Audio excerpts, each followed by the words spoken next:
Shalom saudara sekalian, selamat datang di YouTube PIC. Kami percaya bahwa setiap khotbah yang ada pasti memberkati saudara sekalian. Dan saya percaya khotbah yang akan saudara dengar sekarang ini akan berguna untuk menumbuhkan iman dan membuat kita menjadi serupa dan segambar seperti Kristus. Saya mengajak saudara yang diberkati untuk bisa subscribe, klik tombol lonceng, dan bagikan video ini untuk jadi berkat bagi sesama. Selamat menyaksikan, Tuhan Yesus memberkati. Shalom. Haleluya saudara, pada hari ini kita RCC merayakan Natal saudara. Sebelum saudara, mungkin ada yang mau jalan-jalan, ada yang pergi liburan saudara. I would like to say Merry Christmas 2025. Dan saudara, tema kita pada tahun ini saudara adalah Everlasting Love. That is our theme for this year. Bahwasanya kasih setia Tuhan untuk selama-lamanya saudara. Kita ambil bahasa Inggrisnya Everlasting Love. Hari saya ingin berbicara dengan judul khotbah Hesed on the Christmas Day. Saudara, kalau orang Israel mungkin ngomong kesetnya itu pakai KH, saudara. Keset, saudara ya. Keset on the Christmas Day. Saudara, keset itu adalah bahasa Ibrani dari loving kindness, saudara. Kata kasih yang tidak cukup hanya diterjemahkan dengan satu kata cinta atau kasih. Mesti dua kata untuk menjelaskan keset atau loving kindness, kasih setianya Tuhan. Saudara, tidak ada yang lebih tepat untuk mendeskripsikan, untuk menggambarkan kasih setia Tuhan selain Tuhan itu sendiri. Di dalam Keluaran pasal 34 ayat yang ke-6, saudara, ketika bangsa Israel pada pasal yang ke-32 baru melakukan kesalahan, mereka menyembah patung lembu emas, dan Allah begitu marah kepada bangsa Israel, saudara. Musa harus bersyafaat demi bangsa Israel, dan pada pasal 34 ketika Tuhan mau memberikan loh batu yang kedua, saudara, dan di situ Tuhan menjelaskan mengenai dirinya sendiri. Kita melihat sebuah firman, bukan kata manusia, bukan kata malaikat, tapi apa kata Tuhan mengenai dirinya sendiri. Berjalanlah Tuhan lewat dari depannya Musa. Dan Tuhan berseru, The Lord your God, the Lord your God. Allah penyayang dan pengasih. Allah yang panjang sabar, berlimpah kasihnya dan setianya. Beberapa terjemahan Inggris menggunakan terjemahan royal love, saudara. He is full of the royal love and faithfulness.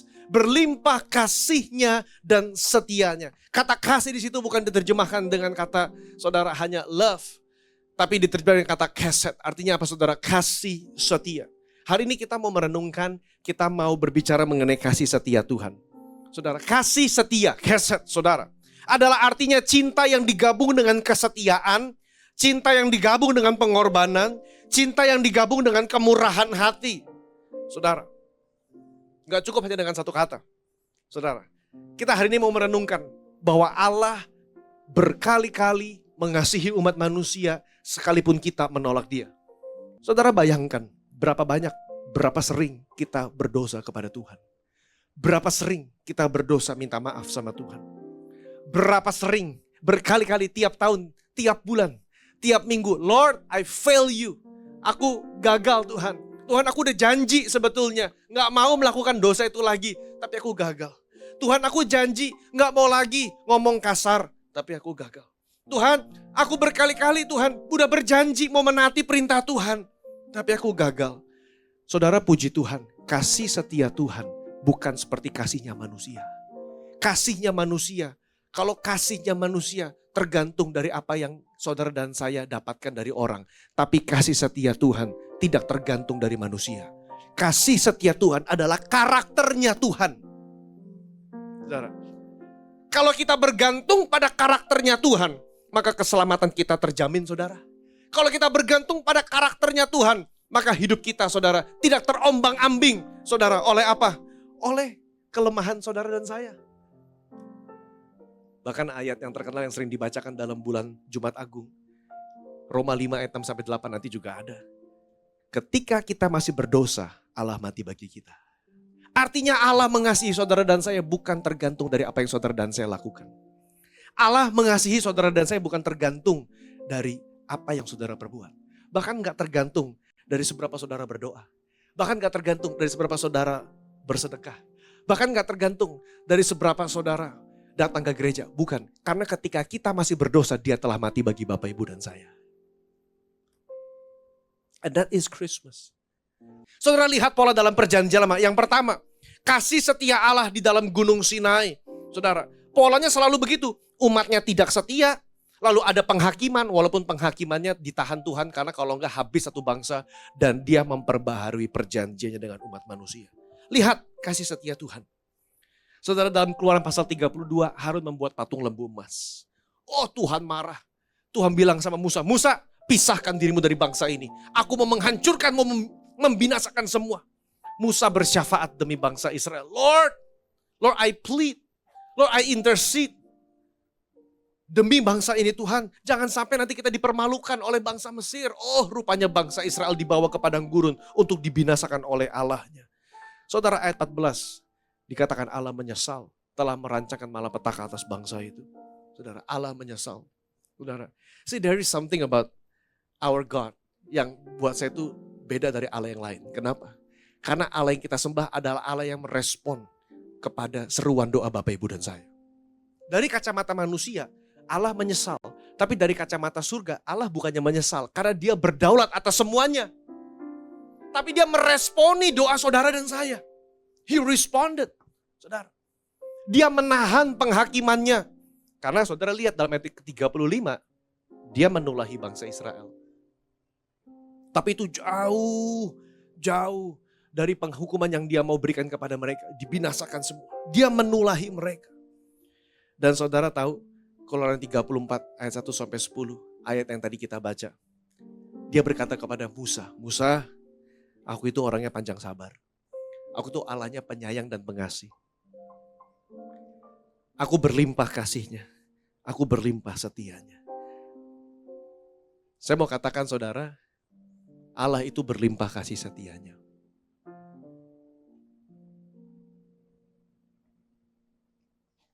Allah itu berlimpah kasih setianya. Sekalipun saudara dan saya mungkin kita mengalami hal yang gak enak. Sekalipun kita mengalami hal yang kurang dalam hidup ini, saudara. Sekalipun kita mengalami hal-hal yang kelemahan dalam hidup ini. Tapi saya mau katakan, Allah selalu memperbaharui janji dalam hidup saudara dan saya. Tiap kali Natal kita diingatkan bahwa Allah selalu memperbaharui janjinya dalam hidup Bapak, Ibu, dan saya. Dan bukan hanya dalam Gunung Sinai, saudara. Allah lagi dan lagi ketika selesai zaman bangsa Israel. Ketika mereka selesai, saudara, ya Musa masuk ke tanah Kanaan. Musa telah meninggal, Yosua memimpin. Saudara, berkali-kali kita melihat mereka memberontak kepada Tuhan. Sampai Yosua mati dan masuklah kepada zaman hakim-hakim. Pada zaman hakim-hakim pun sama, saudara. Kalau kita lihat dalam hakim-hakim pasal 1, pasal 2. Bangsa Israel melupakan apa yang Allah mereka lakukan. Bangsa Israel melakukan apa yang jahat di mata Tuhan dengan berzina dengan Allah yang lain. Saudara tahu Allah akhirnya menghukum mereka dengan mengirim bangsa-bangsa yang lain. Allah menghukum mereka dengan mengirim musuh-musuh yang lain, saudara.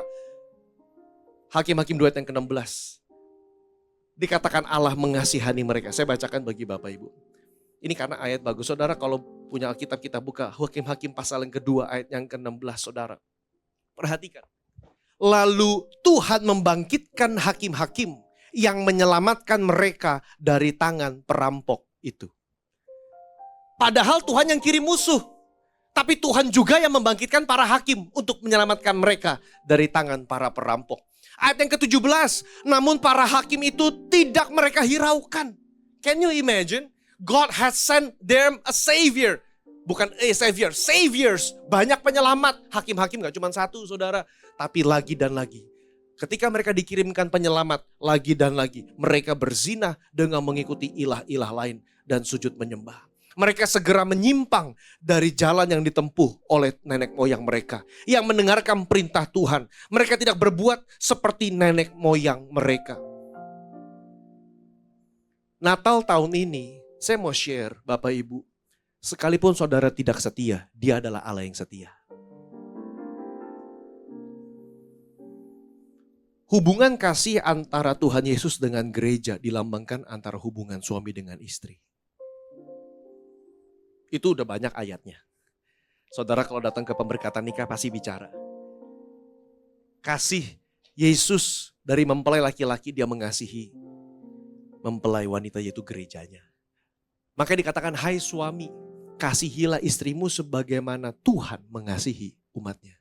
Saudara, masalahnya begini, kasih manusia itu terbatas. Saudara, seberapa tahan saudara sanggup mengasihi orang yang berkali-kali menyakiti saudara? Itu butuh proses yang gak mudah. Gak sedikit orang yang kandas di tengah jalan dalam pernikahan mereka. Karena gak tahan, gak sanggup. Saudara, kalau kita mendasarkan kasih Tuhan di atas kasih manusia, kita juga gak ada yang sanggup. Mati kita semua di hadapan Tuhan.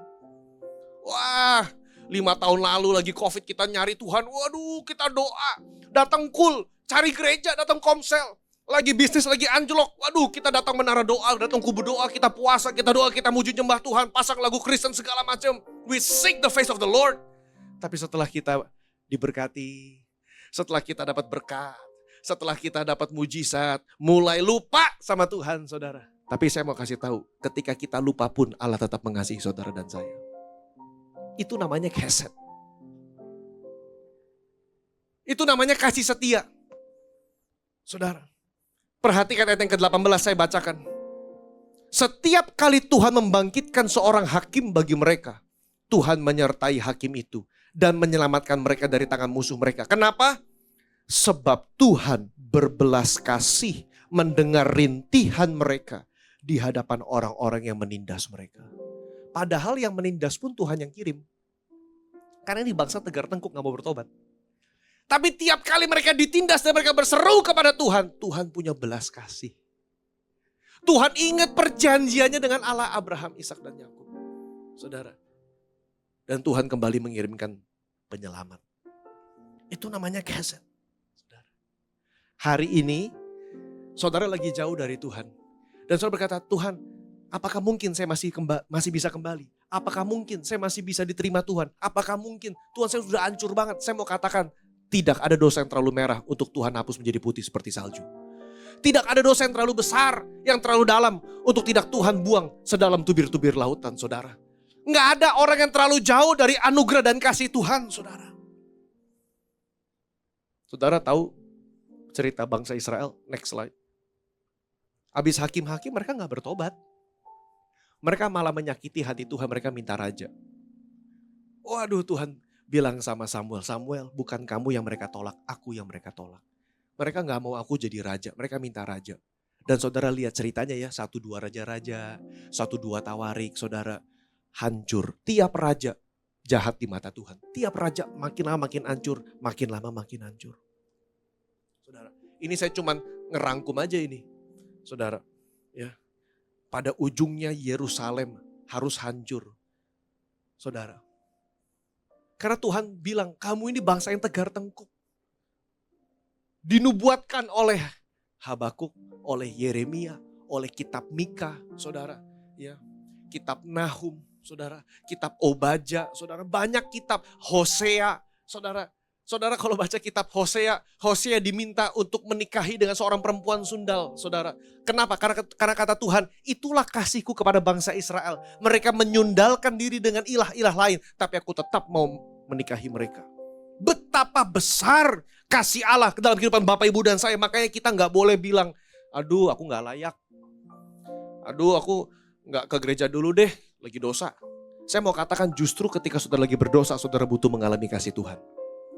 Justru ketika saudara lagi berdosa, saudara perlu datang ke gereja dan mengatakan, Tuhan, I need your love. Jangan kita sombong Bapak Ibu. Orang sombong sulit dikasihi. Orang sombong sulit dicintai. Karena dia merasa gak ada yang sesuai dengan standar dia. Saya mau katakan Allah jauh melebihi standar Bapak Ibu dan saya. Unthinkable. Unfathomable. Gak terselami dalamnya kasih setianya Tuhan. Gak terpikirkan. Nggak bisa dilogikakan, saudara. Begitu besar. Saudara tahu nggak? Puluhan kali kita dosa sama Tuhan. Puluhan kali pula Tuhan mengampuni kita.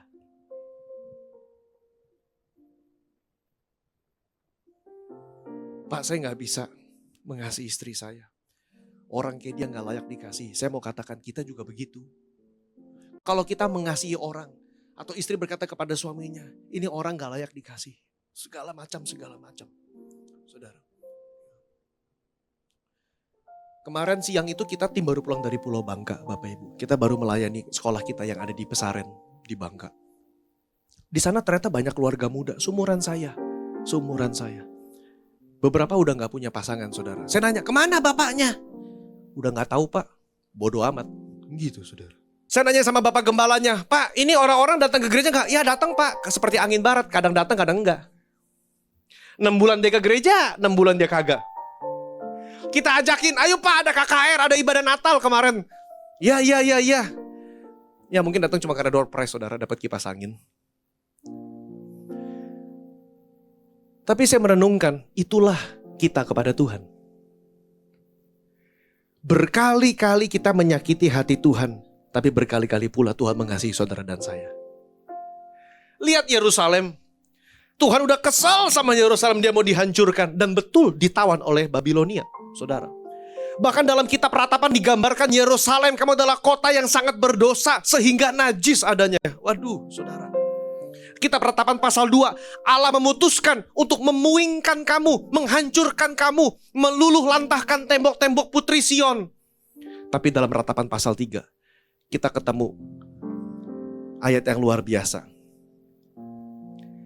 Tak berkesudahan kasih setia Tuhan. Rahmatnya tak ada habis-habisnya. Selalu baru setiap pagi, saudara. Bayangkan di tengah penghakiman Tuhan keluar ayat yang positif seperti ini. Itulah kasih Natal. Itulah momen yang kita ingati tiap tahun, saudara.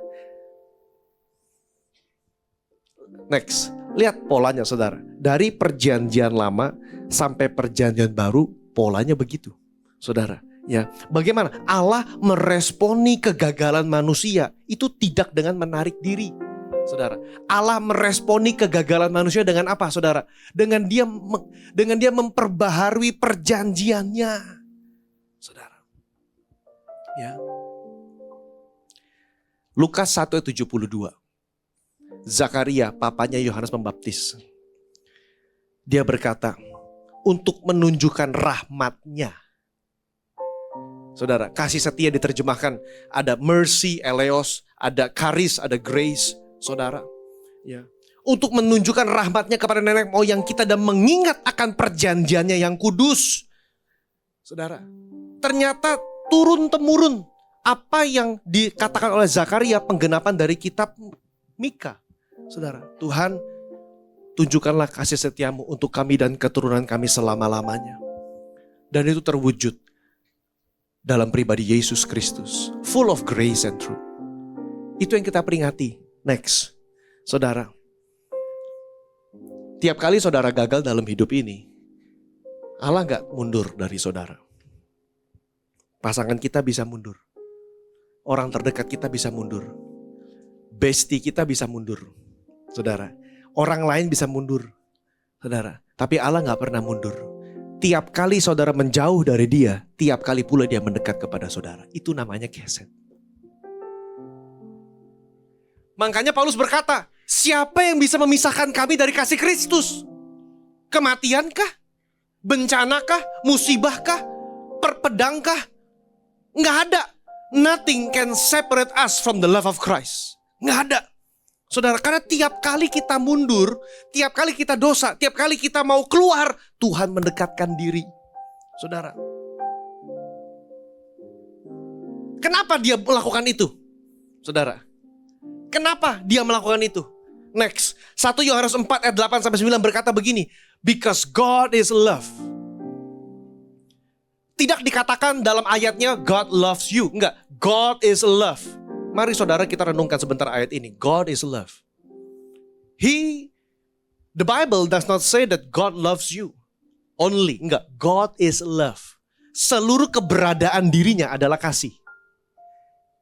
Yang hanya Tuhan bisa lakukan adalah mengasihi. Because God is love. Dan kasihnya adalah unconditional. Saudara, dia gak rela saudara terjebak dalam lumpur dosa. Dia gak rela. God is love. Dan kasih itu diwujud nyatakan di tengah-tengah kita dengan apa? Dia mengirim anaknya yang tunggal ke dalam dunia. Jadi Natal bagi saya itu incomprehensible, saudara. Gak bisa dibayangkan, saudara. Jadi saudara kalau merenungkan nih ya, kalau saudara, maksudnya apa sih dari tadi khotbah nih, dari perjanjian lama sampai perjanjian baru nih. Dari kitab Kejadian, Tuhan tuh sebetulnya gak perlu nutupin dosanya Adam, dia gak perlu sebetulnya. Bisa aja Tuhan bunuh Adam langsung. Bisa.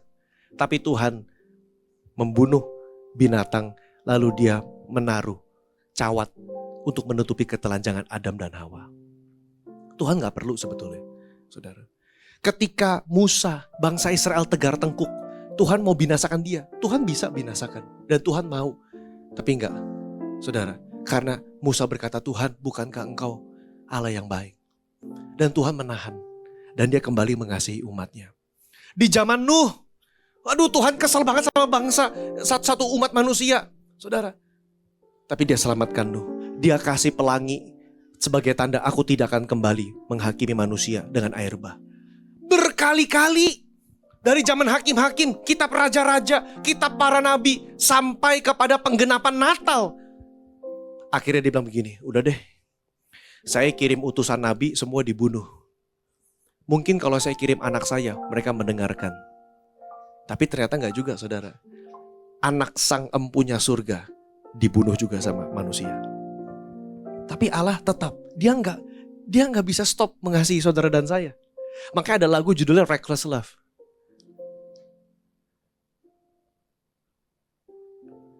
Ada lirik lagu judulnya His Love is So Scandalous.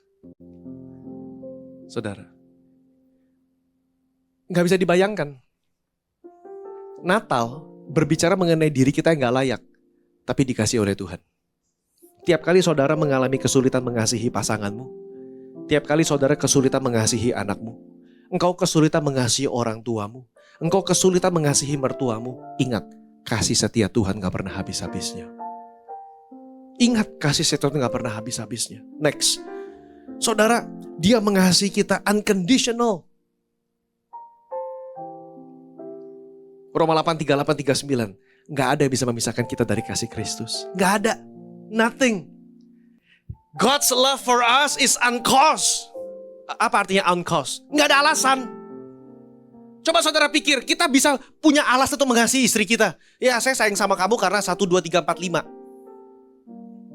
Saudara, itu manusia, terbatas kasih manusia. Saudara. Tapi Tuhan mengasihi saudara dan saya gak punya alasan. Kalau saudara baca Efesus pasal 1 ayat yang kelima, saudara, saya buka sebentar. Dalam kitab Efesus ayat 1 sampai yang kelima dikatakan begini, Ia mengasihi kita, Dia meminta kita menjadi anak-anaknya sesuai dengan kerelaan kehendaknya. Udah simply Dia mengasihi saudara dan saya cuma karena Dia rela dan Dia mau. Udah gak ada alasan lain. Hanya karena Dia rela dan Dia mau. Yang ketiga, Allah mengasihi kita, it is unreasonable. Kristus, Allah Bapa menunjukkan kasihnya kepada kita dengan mengirimkan anak yang tunggal. Selagi kita masih berdosa, Allah mati bagi kita. Jadi saudara renungkan, betapa besar kasih Allah itu. Paulus berdoa, aku berdoa, supaya kamu bersama-sama dengan segala orang kudus dapat memahami betapa lebar dan panjang dan tinggi dan dalamnya kasih Kristus, dan dapat mengenal kasih itu. Saudara gak cukup untuk saudara cuma tahu kasih itu. Saudara perlu mengenal kasih itu. Saudara gak ada satu force, gak ada satu kuasa yang lebih besar di dunia ini selain daripada yang namanya kasih. Kasih sanggup mengubahkan orang. Orang yang paling keras karakternya sekalipun, begitu dia menjumpai kasih Tuhan, pelan-pelan dia bisa berubah. Orang yang paling keras karakternya sekalipun, begitu dia menerima kasih Bapa, dia sanggup berubah. Makanya Paulus berdoa, aku pengen kamu hanya mengenal betapa dalam, betapa lebar, betapa panjang dan tingginya kasih Kristus. Santo Agustinus, saudara dari Hippo, menulis begini, Tuhan mengasihi kita seolah-olah di dunia ini hanya ada saudara. Udah. That's how big His love is. Tuhan mengasihi saudara seolah-olah saudara cuma sendirian di dunia ini. Nggak ada orang lain. Hanya saudara sebagai objek kasihnya. Dia curahkan diri dan kasihnya kepada saudara. Nah, bagi kita tuh unfamiliar. Bagi kita tuh aneh. Karena kita makin dikasihi, kita bilang ini orang ada udang di balik batu pasti nih. Bener dong. Saudara, kita udah terbiasa orang kalau baik banget sama kita nih pasti ada udang di balik bakwan. Nggak mungkin ini orang mengasihi, ini pasti ada sesuatu. Lu mau apa? Lu mau apa kasih gue banyak barang? Lu mau apa? Manusia tuh begitu otomatis. Tapi Tuhan enggak. Dia bilang, I love you because I am love. Saya mengasihi kamu karena aku adalah. Saudara, itu gak bisa dikotbahin. Itu mesti dirasakan. Tiap kali kita merasa down, tiap kali kita merasa gak layak, tiap kali kita merasa gak mau ke gereja, ingat bahwa Allah mengasihi saudara seolah-olah saudara adalah satu-satunya pribadi di dunia ini. Dan hebatnya, dia sanggup mengasihi semua orang dengan taraf kasih yang sama. God is love. Tepuk kiri kanan bilang, kamu tuh dikasihi loh. Bilang kiri kanan, kamu tuh dikasihi. Saudara, kamu tuh dikasihi. Saudara. Makanya dalam pesan Natal tahun ini, kita berbicara Natal adalah hesed yang menjadi manusia. Kasih yang menjadi manusia. Sebagaimana Allah mengutus Musa ketika bangsa Israel berseru kepada Tuhan, maka Allah mengutus anak yang tunggal ketika dia melihat penderitaan umat manusia. Itu hesed, itu kasih, saudara. Karena kasih Allah telah dicurahkan dalam hati kita oleh Roh Kudus yang telah dikaruniakan kepada kita. Nah, jadi ngerti Bapak Ibu kenapa kita butuh punya hubungan intim dengan Roh Kudus? Kenapa kita butuh bersekutu dengan Roh Kudus? Karena kasih Allah dicurahkan lewat Roh Kudus. Orang yang gak memiliki persekutuan yang manis dengan Roh Kudus, dia sulit mengalami kasih Allah. Karena kasih Allah dicurahkan lewat pribadi Roh Kudus. Dalam terjemahan New Living Translation, we know how dearly God loved us because He has given us the Holy Spirit to fill our hearts with His love. God has given His Holy Spirit to fill our hearts with His love. Jadi mari kita dalam tahun ini, mari kita renungkan. Kalau kita merasa lagi gak layak, lagi merasa banyak dosa, momen ini momen yang tepat untuk kita kembali recommit ourselves to His lovely covenant. Kalau Allah lagi dan lagi memperbaharui janjinya dalam hidup kita, maka harusnya kita pun lagi dan lagi mendekatkan diri kepada kasih Tuhan. Mari yuk om tante, bapak ibu, generasi muda. Jangan pernah tinggalkan Tuhan. Karena apapun juga. Jangan. Begitu besar kasih Allah akan dunia ini. Kalau lagu lama tuh, ada lagunya tuh, ingat kasihnya. Ingat kebaikannya. Ingat anugerahnya yang selamatkan saudara dan saya. Think about His love. Think about His goodness. Betapa besar kasih Tuhan dalam hidup saudara dan saya. Kami gak akan lupa kasihnya. Kami gak akan lupa anugerahnya. Dia penuhkan, dia puaskan hasratku. The message of Christmas is not that we find God, but rather God relentlessly pursues us. Pesan Natal bukan soal kita menemukan Tuhan, tapi tentang Tuhan yang begitu tergila-gila mengasihi saudara. Pesan Natal tentang Tuhan yang tiada habis-habisnya mencari saudara. Di tengah kegelapan dunia, gak ada tempat terlalu gelap untuk dia gak menemukan saudara. Tidak ada tempat yang terlalu berdosa untuk dia gak mencari saudara. Tidak ada lumpur yang terlalu kotor untuk tangannya menjamah hidup saudara. Amin saudara. Shalom saudara, saya percaya saudara diberkati dengan khotbah yang baru saja saudara dengar. Saya rindu berdoa bersama dengan saudara, dimanapun saudara berada yang sedang mengalami kesulitan, yang sedang sendirian mungkin, atau saudara pertama kali mendengarkan khotbah dan merasakan Tuhan Yesus menjamah hati saudara. Saya rindu berdoa bagi saudara. Tuhan Yesus, kami berdoa bagi saudara-saudari kami dimanapun mereka berada. Tuhan jamah hati mereka. Kalau mereka belum mengenal Engkau sebagai Tuhan dan Juru Selamat, masuklah dalam hati mereka sehingga mereka boleh memiliki pengenalan pribadi dan mendalam tentang Engkau. Dan kami berdoa Tuhan dimanapun mereka berada, pertemukan dengan gereja lokal yang tepat sehingga mereka boleh bertumbuh imannya. Terima kasih Bapa. Di dalam nama Yesus kami berdoa. Amin. Saudara, kalau belum ada tempat ibadah yang tepat dan saudara bertumbuh dan diberkati dengan khotbah ini, saudara silakan cari Instagram GBI Puri Indah. Saudara bisa message kami dan kita rindu melayani saudara. Entah doa, konseling, atau sekedar butuh curhat, atau saudara menanyakan informasi mengenai pelayanan, kami siap melayani saudara. Tuhan Yesus memberkati.